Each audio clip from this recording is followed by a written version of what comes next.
All right, and we will get started here in, like right now, because it's 8 o'clock. Perfect timing, perfect timing. Yeah. Oh, good morning and welcome, everyone. My name is Tracy Irby. I am the director here at the Center for Women Entrepreneurs. Glad to have all of you here today. So for those of you who haven't been here before, we are part of the larger Jane Nelson Institute for Women's Leadership. The Institute for Women's Leadership at TWU is dedicated to preparing more women to take on successful roles in business and public service.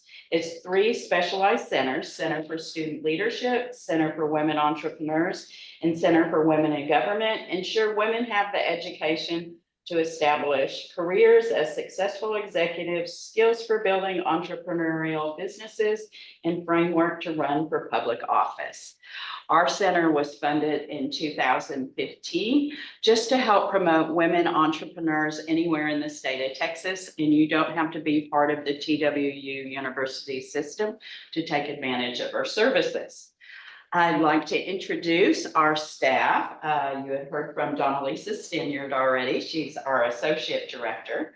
We have Kimberly Nielsen online. She is our statewide program manager and our online hostess today. Christina Mortel is on. She is our small business advisor, and Barbara Ranke is our program coordinator. So we always like to know who's in the room, and I know the speakers always like to hear it as well. So we're going to go around. Everyone's going to introduce themselves, your name and your business. And all of you online, go ahead and put that information in the chat. We do send the chat out afterwards so everybody can see who is here. All right. Let's get started. My name is Robin Harris. I am with Stoketon, which is a co-working space. Woman owned, woman run. We love it. It's right off the square in downtown. I'm the community coordinator, and I also run our social media management. Great. I'm Elizabeth. I actually work here. I'm the curator. But always, being open to other options. I've been told maybe I should go into a consulting business. I don't know if I'm ready for that, so we'll see. Yeah. Hi, I'm IJ. I also work here, and also I will agree with what Elizabeth said, open to other things, but a lot of my siblings are into their own businesses. So sometimes I'm like, should I not? But I'm always open to finding new things.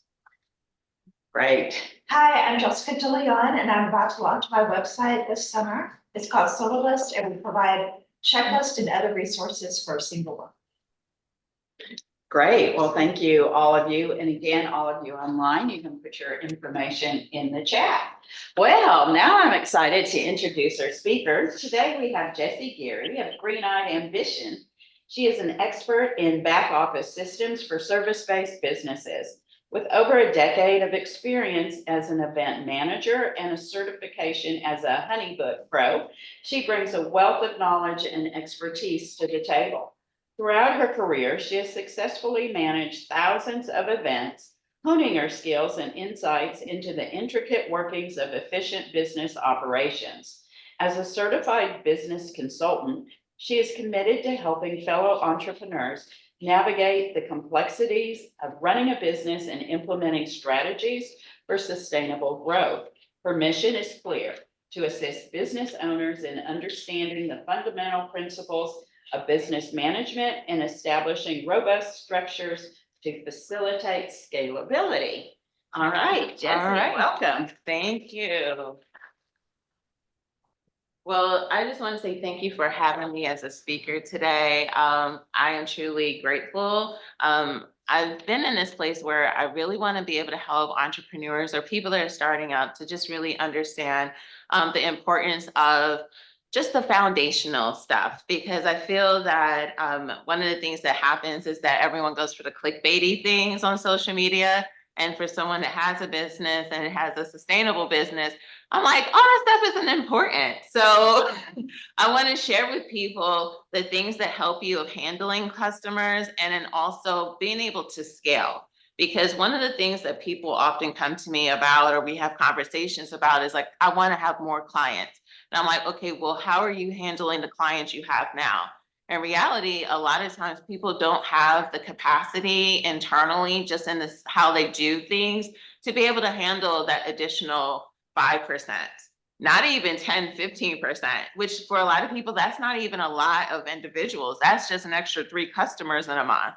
So it's ultimately thinking to ourselves, how do we create a sales funnel so that we can scale and then we don't lose our sanity? Because running a business, this can sometimes be conflicting. I usually say that running a business isn't technically hard. What makes it hard is a lot of how we receive information and how we show up in different things inside of our business, because there's not honestly a shortage of information. It's a lot of shortage of applying it, sometimes our fears, sometimes of our roadblocks, sometimes not even going into networking events and opportunities to talk to people because we're shy. It's not what we do, it's sometimes how we receive it. So today I want to talk about how to turn your leads into revenue. So here as well in the inbox, or in the chat box, let me know exactly, do you use anything for managing leads? For those of you that have business, do you use anything for managing leads right now? Nutshell. No. Nutshell. Nutshell? Yes, I have a yes. Okay. What are you using? I would love to know, because everybody's use- a little bit. Go high level. Go high level. That's a good one. Anyone? And you said nutshell? Okay. All right. So sales funnels to people can mean 2 different things. So when I was talking to Donalisa about a topic, I was like, you know, the biggest thing I often see from entrepreneurs, especially on Instagram or social media, is DM me for pricing. And I'm just like, okay, I'm not going to go back and forth, because here's the thing. I understand in the beginning, it makes sense sometimes. However, what happens is then we don't have boundaries. Then we also have the ability to lose information. And then what happens is that if anything ever happens, we have nothing to really protect ourselves, because all we're doing is texting people, essentially, where things get lost in communication.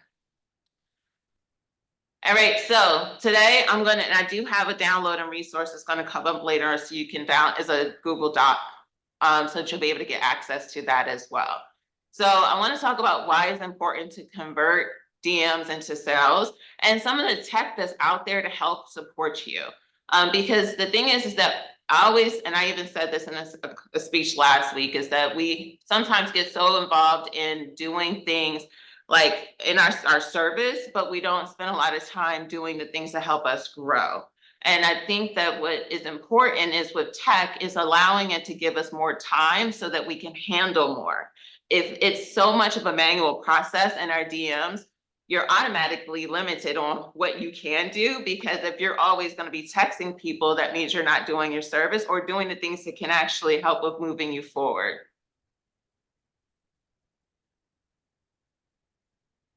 So a little bit about me. I've had my own event business now since 2010. I do events for luxury apartment complexes. Some people are like, what? I didn't even know that existed. It's a thing. And we currently have businesses. We handle communities that are in about 5 different cities right now. And this is why I always say I talk about structure, because none of those cities is Dallas. So for my team to still do what they need to do, and for me to communicate the things that I communicate, it's not because it's a manual process. And everyone has different goals with their business. Your goal might just be to make a couple extra $100, or just something for this specific season because you have goals, or you just need extra income. For some of us, our whole intention is to build a big company so that we can pass it on to our kids or sell it off, because that is a very popular thing actually right now. And if you are interested in that, I recommend you reading a book called Built to Sell. If you Google it, it's a really great book, and it talks about the importance of streamlining your processes so that you create a company that can be sold. Because if you create a company that's dependent on you, you cannot sell it, because they know that once you're out of it, it's crashing. So whenever I'm sharing with people some of the processes, I'm coming from that perspective. Like, do you want it to be that you're really just creating yourself another job? Or are you actually creating yourself a business? And nothing wrong with either or, but be very clear about which one you are creating. So if it's always being wrapped around you doing something, like everyone has to come to you. So even if you have a VA, they got to come to you. Even when you have a team member, they got to come to you because you're not creating a structure and process so that things can be done outside of you.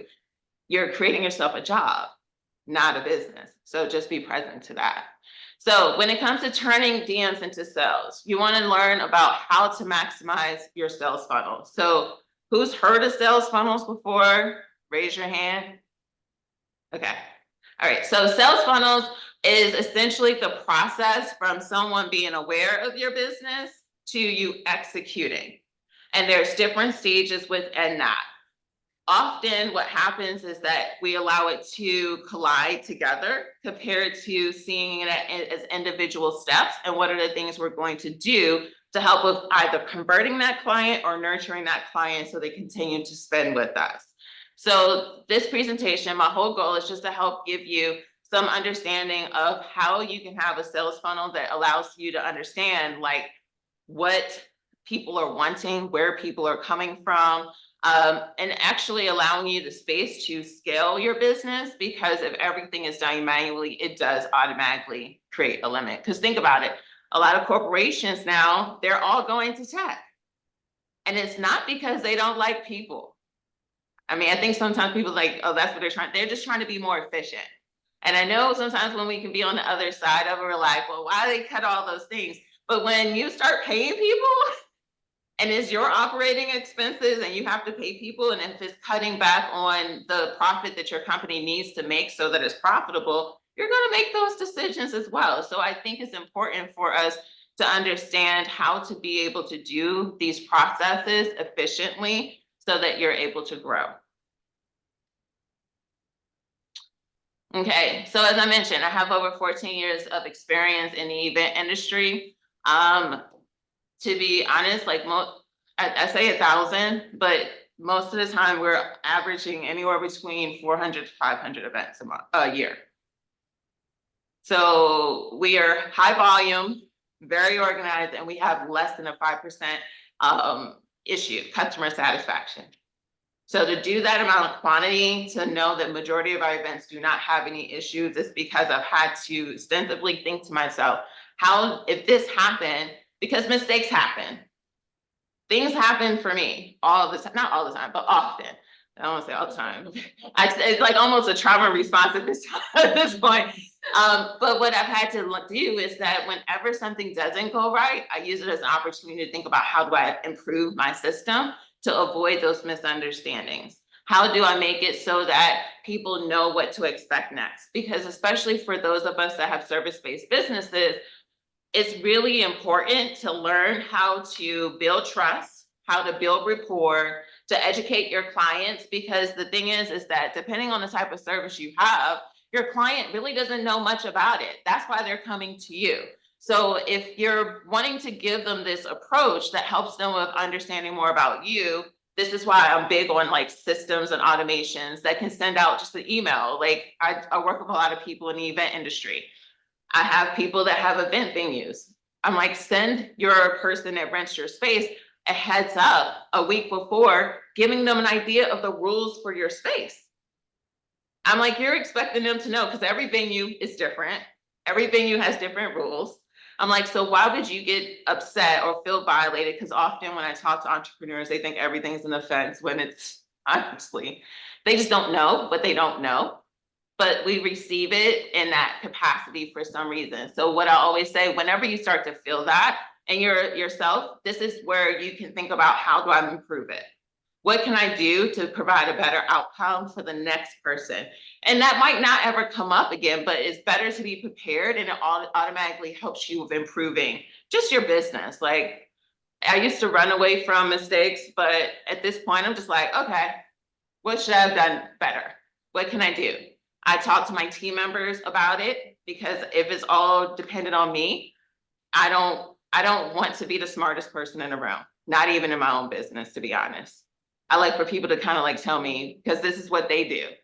Like even with my vendors, I know I went to school for hospitality and culinary. I can be a chef, but I don't live and breathe it. I'd rather hire people that live and breathe culinary, and then they work with me to do those things. Alrighty, so the biggest challenge people face when it comes to the inbox is that it's very hard to even keep it organized. I often lose messages, even text messages. I have a process, a procedure within my clients that please don't text me anything that's important, or just please don't text me, to be very honest. And it's not because of anything being rude, it's because if I open it, someone else has said something to me and I even forgot your text message. And it's not because it's not important to me, it's because I have so many different things pulling me into directions compared to if I had an email or if I had something else that in place that it will be able to give people a automatic response. So the challenge that people find is that it creates a space of disorganization.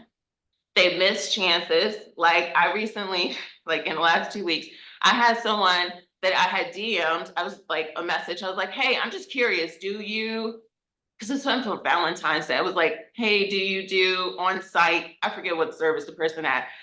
This is like in the end of January.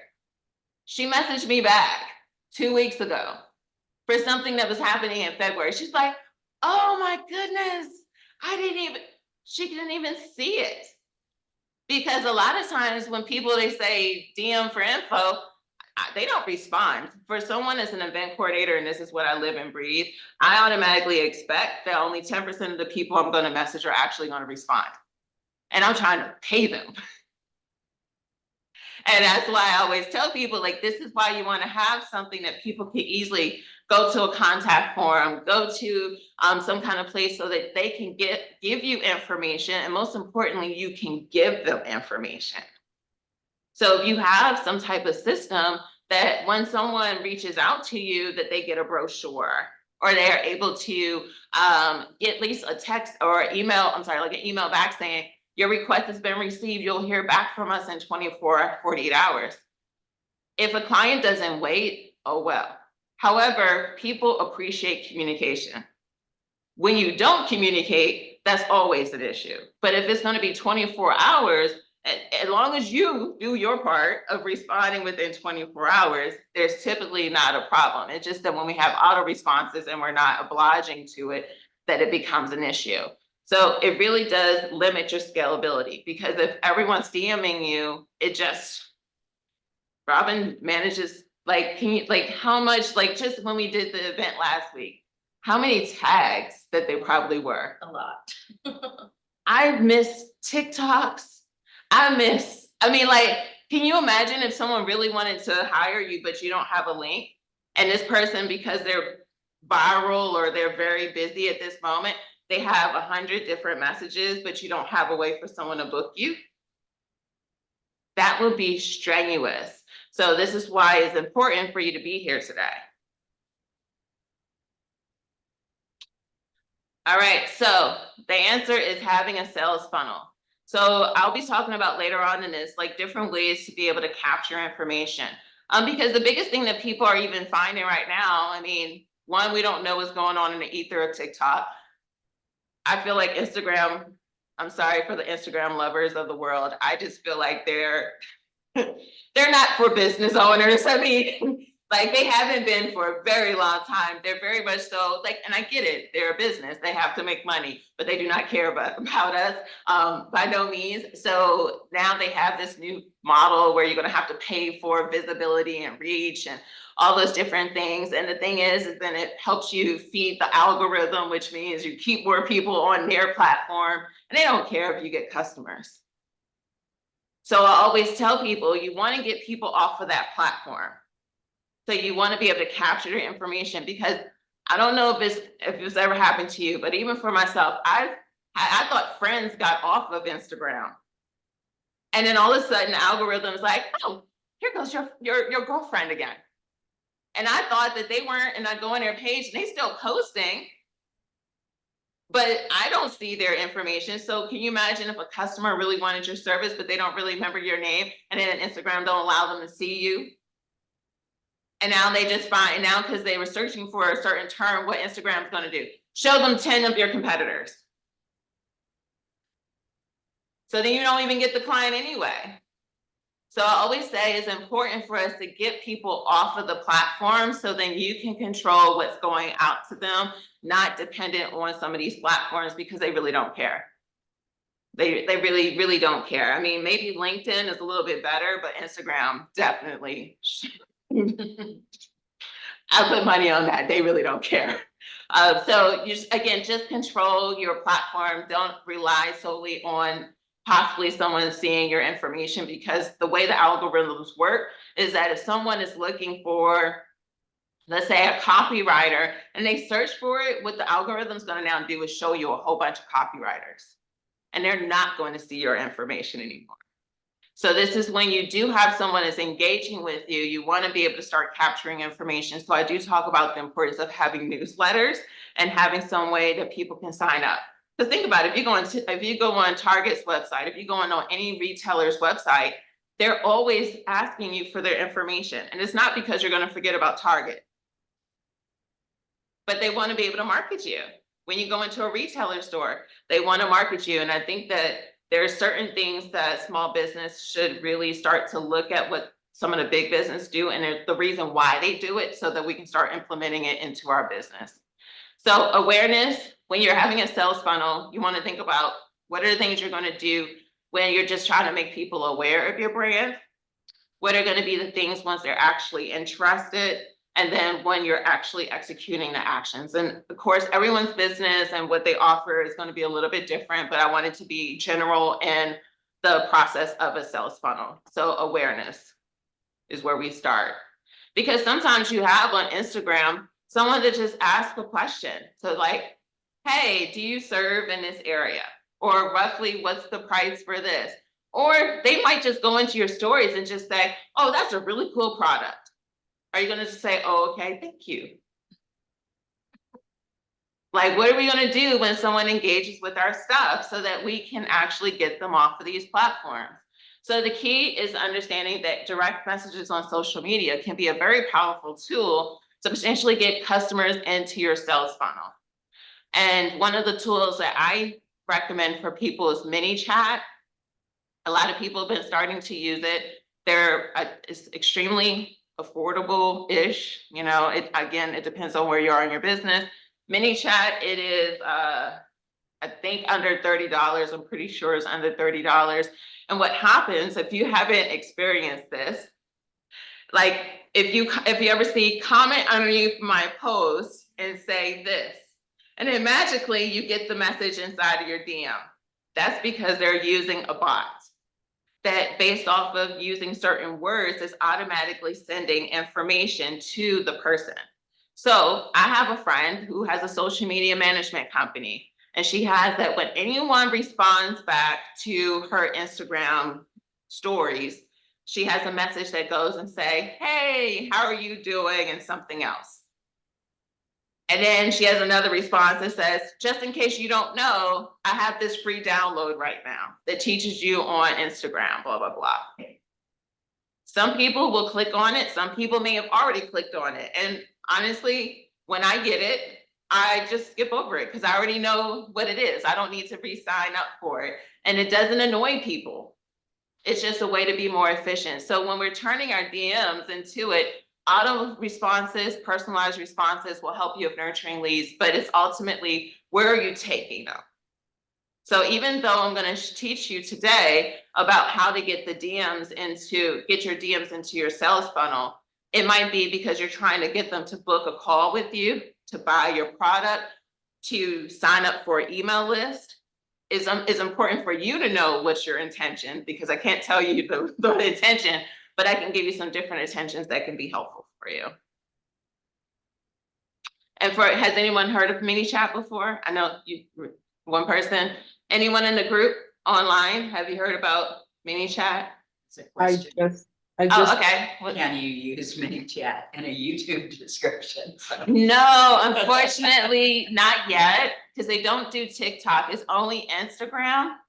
At this point in time, you can have ManyChat reply back to if you're live. So if you're doing a live, you can create a funnel. So it's a sales funnel. So I'll give an example for one of mine. I have a free download on how to create vendor management flows inside of Honeybook. So I intentionally know when I'm creating marketing campaigns right now, and for me, marketing campaigns, the tools that we currently are using are Instagram and YouTube. And I do use TikTok. I'm trying to, I feel like I don't look my age, but I'm 43 years old, and TikTok sometimes I'm just like, I am not that girl yet. But I haven't given up. I have a feeling I'm gonna do like this one video and it's gonna blow up and they're gonna close down the business. But it's gonna, but I have hope. So let's say I have this free resource that I'm doing because I want it, because my goal is any platform that I am promoting my business, that's what I'm using. Social media is the tool, it's not the plan. And I often say that social media is not the plan, it's the tool. So if I'm using Instagram to market my business because I'm trying to get people into my free download that I'm interested in promoting right now for my vendor, I'm going, my vendor thing, and ManyChat, I think I have it, the term is vendor facing. So I do reels, have the caption talking about some of the challenges event professionals face with managing their vendors. If you want this free webinar resource, click, comment below vendor facing so that you can get that free resource. So if people comment underneath my post, if I'm here in front of y'all, I don't have to do it. This is where using tech helps you. This is where it frees up time. So when I'm talking about turning DMs into money, like if it was a paid course, that means if I had something that content, and Instagram wasn't doing what Instagram's currently doing, and people saw it, people could purchase that course just because I had something scheduled, because I don't do any content on the fly. I schedule my content in advance. So if I know that I'm heavily pushing something, I can have a story post on my stories saying, hey, this is what's going on. If you're interested in this course, or if you're interested in this freebie, if you're interested in being my VIP, if you're interested in booking a session, if you're interested in buying this product, you can use tech to be able to now get those people out of your DM into this funnel that you create in ManyChat that will be like, thanks for being interested in my product. I would love to be able to share information, like if you want, like make it sound like you know, like I'm just giving you an abbreviated, but you can have like, thanks for being interested in my product. You're gonna love it. Click here so that you can purchase it, or to learn to view more information or something like that. You can have all of that communicating. And then the cool thing about it is that you can have a tag inside of ManyChat that then you can retarget those people because you clearly have them bunched together. This person messaged about this product, so now I know they're interested in this product. I can now follow up with them instead of guessing. That is the whole purpose of not doing just the DM purpose, is to get people out so you know what they're interested in, so you can intentionally market to them, so that you can intentionally nurture them to want to purchase with you, or to get them to just, if they're already interested, to pay. There's process. So when you move away, you can have a structured way to be able to handle inquiries and to promote your business, and most importantly, make money. Because there are different ways to go about this. Okay, so as I mentioned, the tools that I recommend to people, and later on you do also get a resource guide, and I have like links that will give you like discounts on the ones you pay for. ManyChat, as I mentioned, love it to death. And to be transparent, I have to lean more into it because I am 1 foot in and 4 toes out with Instagram. Like I've been that way for a very long time, because as much as they try to make it a search engine, and honestly, I used to call it Insta-top, because I'm like, all they're doing at this point is copying TikTok to compete. And then when they found out TikTok was kind of like maybe going away, now they're like, okay, now we have a lock on it, so we're going to charge business owners for visibility. So, you know, their business, you know, is capitalism. So I can't knock it. So I I'm kind of not doing it as much as I can with mini chat, but one of the tools the way I'm intending to use mini chat moving forward is doing intentional lives on Instagram, seeing how those do. And then I have commands in there that if I'm live and someone uses this word, I know where I'm taking people. Am I just doing awareness? Am I selling services? Do I want them to join my community? What is my intention? And I can create the correct funnel based off of my intention.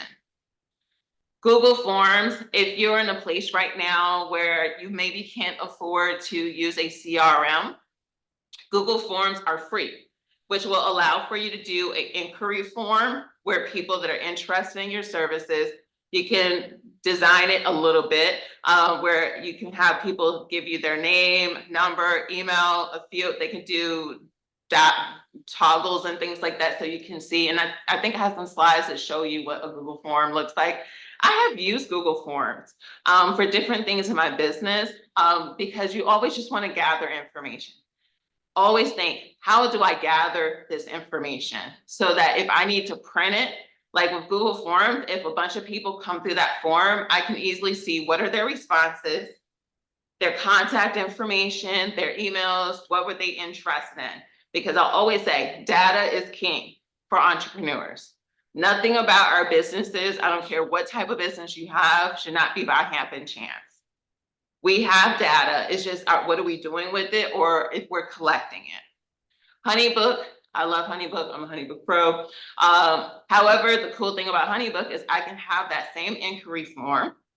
And for both of my businesses, I have a business my event business, and I do the consulting. So if anyone finds my inquiry form, they will fill it out and I have that automatically, they'll get a brochure about my services. This morning when I was getting dressed, I saw I had like 3 notifications for Honeybook and people found my information on YouTube and they already got the emails. They already got the information about my company. I was getting ready to come here. I didn't even know what was going on. So this is why it's important. Like, so could you imagine if I had a command in like a mini chat? So it's like, if you're interested in booking a strategy session with me, type this code. Then that person types that code and then they get a link to then schedule a time to talk with me. And then my system will then send them the information because here's the thing, everyone has a lot of things to do. We all are busy. And what's important is like, how do I show up consistently for the people that are interested in my services? I don't think that with boundaries, I think what often happens is like, we think that it's us being available all the time compared to how do I use some of the resources to have me show up and give people the information that they need. So Honeybook is one. Stand Store is something that has become very popular because at one point, a lot of people was doing Linktree. Linktree is still good, which is a landing page for a bunch of links in your business. The thing is that Stand Store allows for you to sell products and digital items and collect information. So like if I had a free resource that I'm trying to allow people to download, and you can put that in if you're someone that's doing well on TikTok, I think we'd have like what, 1,000 or 5,000, more than what I have, a bunch of subscribers, not a bunch, but more than I have, a certain amount of subscribers on TikTok. You can actually have the link in your bio. So that's how a lot of people are making money. They'll do content on TikTok and they'll have Stand Store and then they're like, get my free resource by clicking on my Stand Store. And the thing about Stand Store, you can get paid through it. So it's not even taking anyone anywhere. So for those of you that are doing service-based businesses, you have the ability to sell sessions on there. You have the ability to sell ebooks, paid or free. And again, it's not a bad cost. I think that one's $29 a month. It just comes down to, I always tell people, if you're paying for something, use it. Like, make your money back. Don't see it as an expense. See how you make it valuable. So if you buy the subscription and you don't use it, you know, that comes down to you. But ultimately, everywhere you go, you need to be sharing these links. So Stand Store is another great resource. So then for those of you that are going to be collecting information, you can have that if someone's interested in your service, you can direct them to your Stand Store. Use it in a way in your business to help with things. The other tool that I've used is ConvertKit. ConvertKit is email marketing. So how do you use email marketing? You can use that to give them a free download. You can give them a free coupon. And here's the thing. Don't fret about giving coupons. Most people don't remember. I have probably a solid $100 in gift cards that are these virtual gift cards. I don't remember them because when I go and buy the service or pay for something, I just like, oh snap, I didn't bring it with me. So I think sometimes we think, oh, if I give someone 20% off on their next order, will they remember? Half and half will. Some people will not remember at all, and some people won't even care, because some people I know, they're like, oh, you're a small business, I'll pay full price. Some people still do that, you just never know. So the way I use ConvertKit is I have within my event business, I have every quarter a free resource that tells my clients, here are some ideas that I think would be great for you to host this quarter. And all I do is rinse and I change out the year and just rinse. Y'all are like really trying to make this complex, like if they didn't download it in 2023, do you think they know what was on there in 2024? No. All I do is rinse and repeat. So I use that as a free resource to build my email list. And then with ConvertKit, I do have it integrated with my Stand store. I do have it integrated with my Honeybook.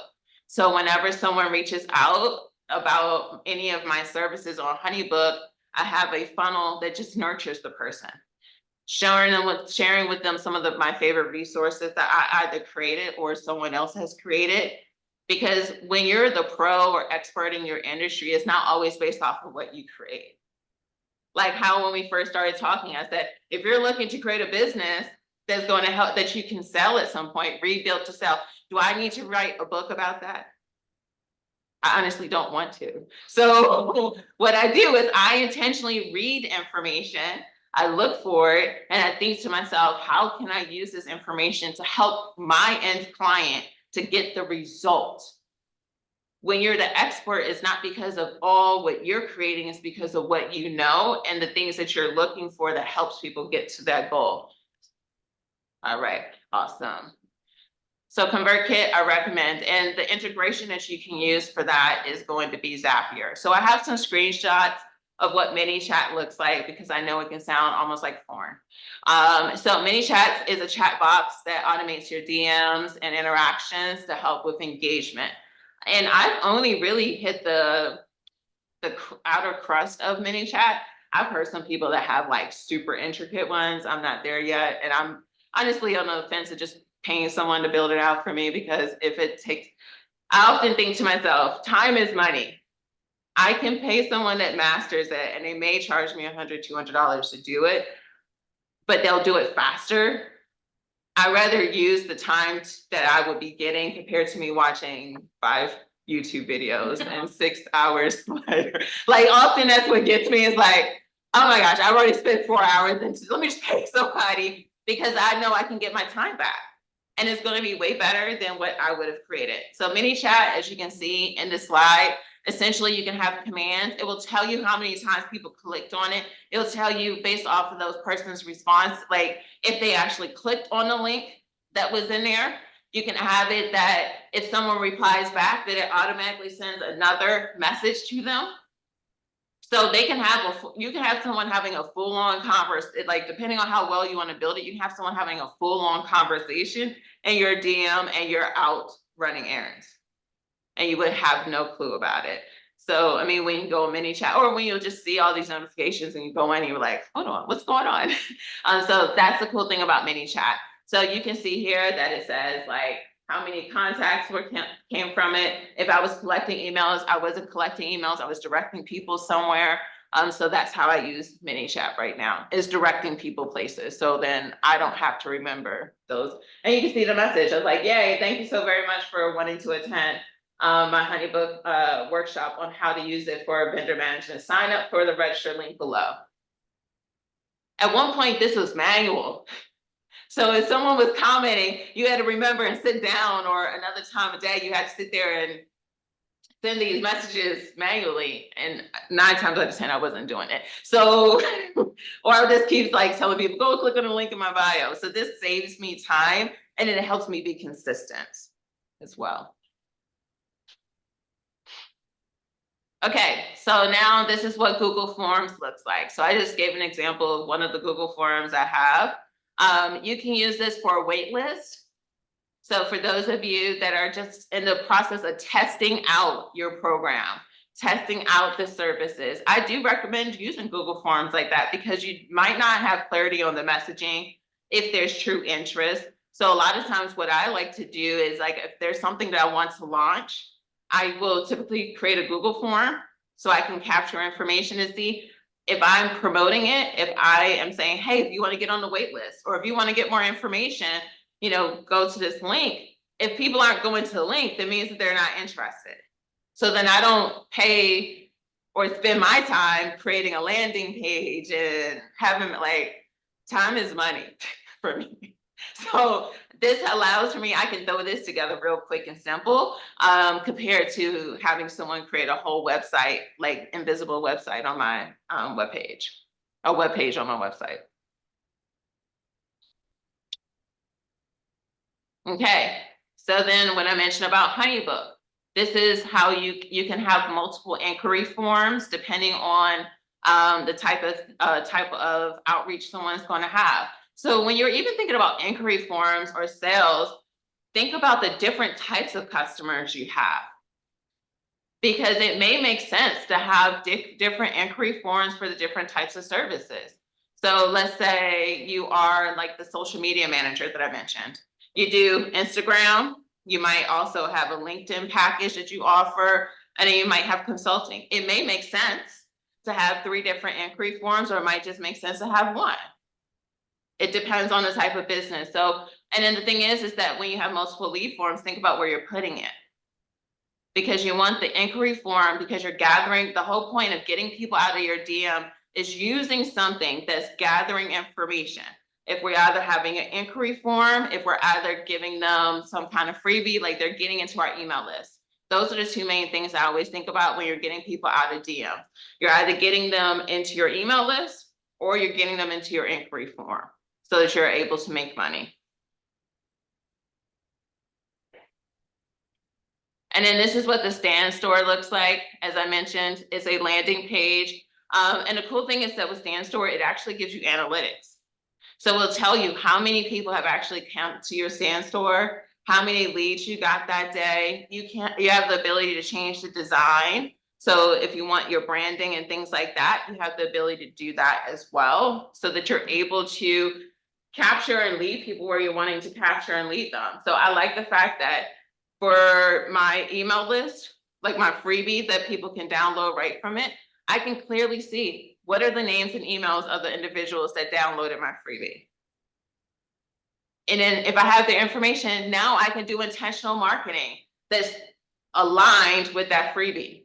Like, I don't want to come and start emailing them about something totally polar opposite, because they didn't come to me for that.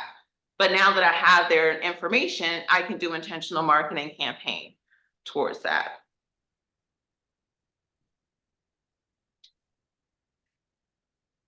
Okay, so the key thing, I wanted to give 4 different ways, or 4 different reasons, or I guess you could say 4 ways to transition people from your DM. The first one is sending them directly to the inquiry form. So that's where we get the Google form.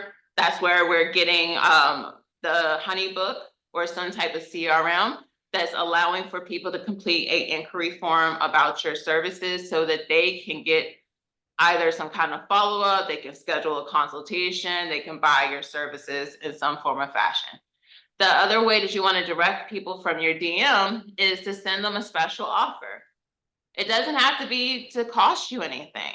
It can be, if you book me to do this, I'll give you an extra. But if you price your product or price your service well, that extra probably isn't going to cost you much. You're going to make most of the money off of the main thing that they bought from you, or you can give them an individual discount or something like that, depending on your business. Sending client freebie. I've seen, even in the wedding industry, some people that I've spoken to, where If they're planners, they'll have a freebie on a tip sheet on how, like the things, how to avoid the common mistakes with planning your wedding. You think a bride that's not going crazy isn't going to download? She's going to download it. But then guess what? Now this person has their information and they can do intentional campaigns and emails to message them. People, like, you want to create something that people want and they will download. And again, that way, if Instagram shuts down, because that's happened a couple of times in the last couple of years where you can't get into your account, or God forbid someone hacks your account. I've seen people that are like crying because they have 40,000 followers and no email list. And I'm like, how did you? Because we get so attached to followers, but we're not building businesses. That's why I say Instagram is a tool. It is not a strategy. It is not a plan. So you want to get people off of these platforms into some type of database that you're having your information. And then you can invite people into an online community. These can be free resources. That can be a Facebook group. That can be, I've seen some people that do Discord groups.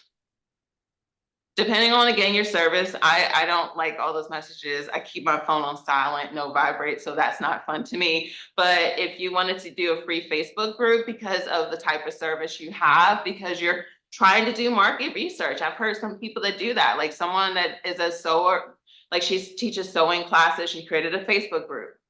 And then she used that group to do market, market, but also market research. Because she created this community and hub of people to find out what they're interested in to be able to then pitch to them. So these are the 4 ways that you want to think about. If I'm getting messages right now in my DM, what? That's the key. What am I, where, what and where? What am I promoting to them, and where am I taking people? Because if not, the where will still be the DMs. So where are you going to be taking people?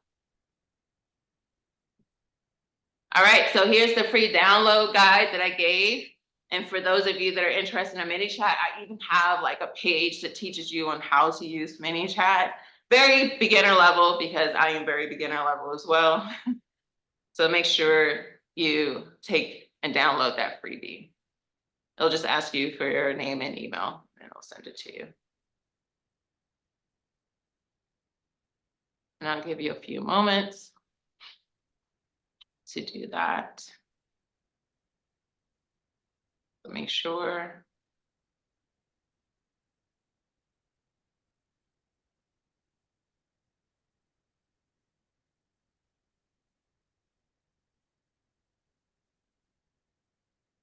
All right. Okay, so I have my information here, but I wanted to give you an opportunity to ask questions so that I can help. This may not apply to your particular business, but have you used Substack as a tool? I have not heard of Substack. Okay. Yeah, and the thing is like there's so like tech, right? There's not a shortage of tech. Like I saw someone yesterday said there's like 20,000 since ChatGPT came out. There's 20,000 people in that businesses now in that space, but everyone knows about ChatGPT. So there's like tech. There's always going to be tech that comes out. I always tell people, it's not, in my opinion, which one's better. It's which one you can use the most consistently and efficiently, and that actually executes the service in which you're trying to have it execute. Because I don't really get wrapped up in that part of it. I get wrapped up in, are you using it, how you're using it, and where you're taking people, so that it helps you with growing your business. Kimberly, I know we've got some online questions. Yes, we do. Let me give you our first one. I actually had to copy it because you mentioned that you schedule your reels. Do you go into ManyChat and schedule the trigger? I just got started on it yesterday and I have my reels scheduled, but I'm trying to figure out the strategy to add ManyChat to them. Great question. I wish I was that organized. However, I am not that organized. So what I do is I create general terms, because I know some people that do like have, so in ManyChat, you can have that if someone types in a specific keyword, or if they are comment on a specific post. I schedule my post out usually, so like I just finished all my content for May already.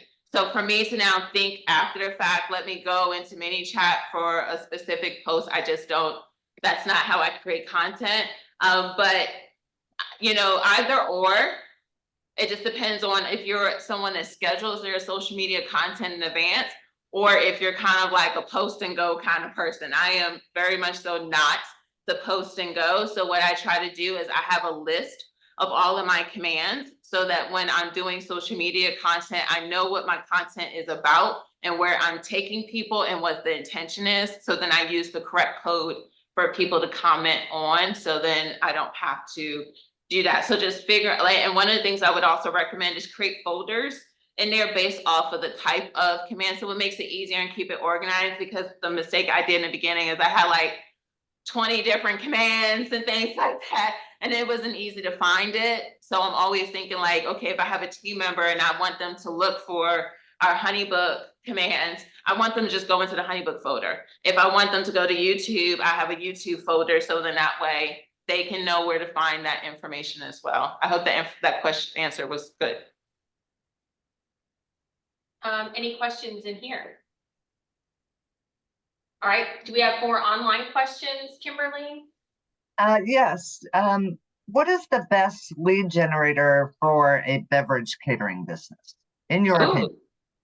Yeah, so I would think the best one for that would be if they like, especially with seasonality. So food and beverage were very seasonal. Events is very seasonal. So if you're trying to use the lead gen to get new leads or to get upsells, one thing you could do is if they book an order that's over a certain amount, they get X. Or if you're using a lead generation to help get people to book sooner, which is something that I like to do, is a special offer. If you book in between this time and this time, you can use this coupon. So then it's not this ever lurking, when is someone going to collect on this? It's a happening soon and me being able to use it. So a good lead generation for beverage can be something that's creating a sense of urgency, or to help with pushing someone to spend more, because you know, like people like, they'll spend more to save something. So you have to know like what your costs are and what it costs to execute things. So I've seen where some people will have, especially like mobile bartenders. So if you're a bartender, they'll have, if you spend X amount, that you'll get garnishes or an extra garnish for free or something. Depends on what your pricing structure is. Any other questions? I see Lark has her hand up, Kimberly. I was just gonna say the same thing. I'm not sure if Lark's hand was up from when a question was asked, or do you have a question, Lark? No, that's what it was. It was just also saying I had heard of ManyChat. That's what I thought. Thank So do you. we have any more questions, Kimberly? Nope, not at this time. We don't. Oh, wait. Awesome. Well, thank you so much. That was, this is like, I always have like a rewatch list, and this is definitely on my rewatch list. This was fantastic. Thank you so much. You're so very welcome. On behalf of the center, we want to give you a nice little swag bag with all of our goodies in I it. appreciate it. Thank you so much. That was fantastic. The thing that I like about Jessie is she talks about the non-sexy things about business, all the stuff that, all the things that are important, those key foundations and getting those business processes and systems. So thank you for doing that. And thank you for your willingness to share your knowledge and expertise with our community. Definitely fantastic. Do you have anything, Tracy? No, I just want to thank her again. That was you. great and helpful information. I know everybody has gotten a lot of good information today, so thank you. Well, awesome. So we have a Saturday workshop this Saturday. It is sold out. Definitely, that went really quick. Our next event is our June Women Rise. I'm really excited about this. We have our very own Kimberly Nelson is going to come in as an event planning expert, and she's going to talk about how to create impactful events as a small business. So we know a lot of small business like to do event, so she's gonna give you a how-to to do that, and that is June 11th. Registration is open up. Other than that, we thank everybody for being here. I'm going to hand it over to Kimberly, and she's going to do the post networking stuff, and then we're going to get out of your hair. I'm going to, they do a survey in the in-person room, so I'm going to launch it here as a poll. It really helps us to make sure we're delivering the type of content that you need and want. So I'm going to launch that very quickly right now. And if you wouldn't mind giving us your feedback, I know the speakers also appreciate it, so they can see what resonated with you. And then once that is concluded, we will move to one more round of networking, where you can get into small groups and share your business, share your service or your product, and potentially make a connection that can increase your revenue or increase your network.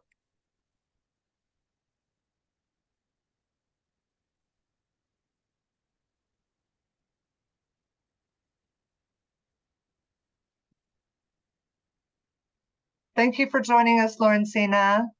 I know you have to go. And ladies, we do understand if you have other meetings, please don't feel any pressure. We like to say that we meet our founders where they are. When you're available, we're available. If you can stay on, great. We do understand that everybody has packed schedules.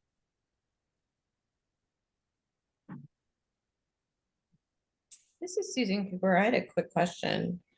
Sure. I wanted to know, so I went from my phone to my laptop and I noticed that I missed, then I missed the previous IMs that had come across. Is there a way to get a listing of those? Yes. So when we send out the recording, you also get a copy of the chat. Oh, perfect. Thank you so much. Yeah, because also if you're in a breakout room, that can mess up the chat. I don't think anything actually happened today, but there's been times where we're in breakouts and someone put something in the chat, and when you come back from the breakout, I don't think you see it. Oh, gotcha. Okay, So, perfect. yeah. Thank you. We almost have all our poll completed. I learned a lot to share with founders on this one. That's probably today's topic.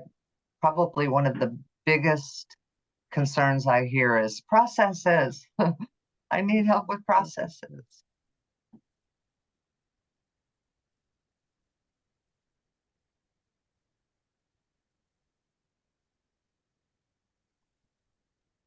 Okay, I'm going to create breakout rooms.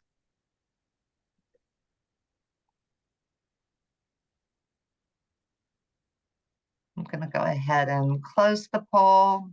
Speak up if anyone's still in the process on the poll.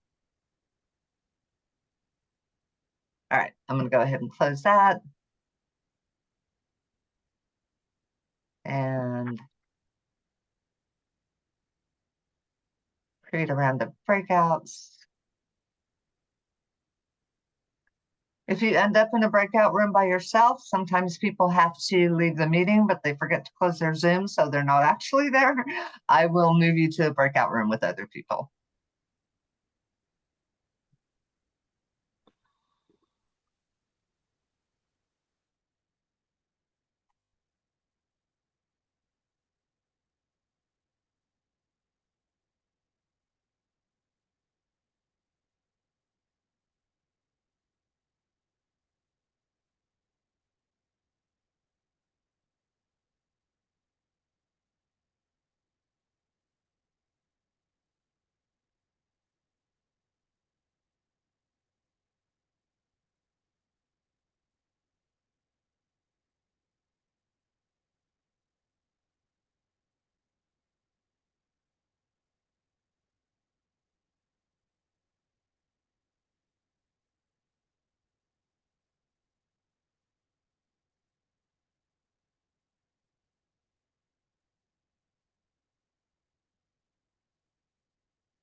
All right, Kim. Very nice meeting you and we'll thank you for your time. Thank you for joining us. Where are you? I am in Austin now, Austin, Texas. Wonderful, So, wonderful. I guess that's where you guys are in Delton, Dallas? We are, our campus, this specific campus is in Denton. I actually work throughout the state, so if I'm not traveling, I'm mostly remote. And I'm not gonna lie, Austin is a big one on my nagging my director about because I hear often that women don't have the services in Austin that people assume are there. You know, if you're a Correct. student, you're in great shape. If you're in tech, you're in great shape. But if you are a service or a product that is founded by a woman, there's not really a service there. There's some, I think Texas Women in Business, TWIB, has a good network there, but they really want to see more accelerators that aren't student and tech focused. So I'm working on it. Working on getting. All right, well, that's wonderful. We're looking forward to have you here and kind It of would be lead us great. through everything. Well, I used to work at UT, so Austin is very close to my heart. When I moved to TWU, I was really kind of glad they didn't have a football team so I could stay a Longhorn. All right, perfect. I'm Well, going thank to- you so much and go ahead. Thank you.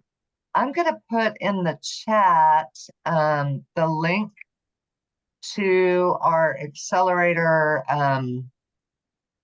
info session. We're going to talk a little bit about the mission info session specifically, but really it applies to all of our accelerators.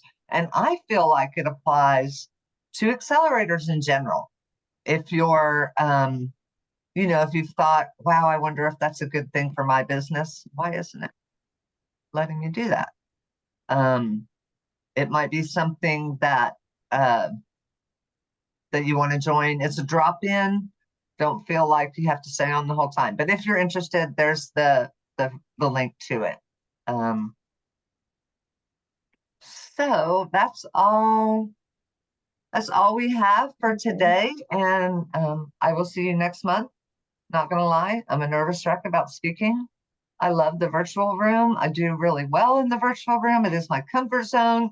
So I'm counting on all of you to like send me good vibes when I'm actually standing up in person. Wonderful. Thank you. Appreciate it.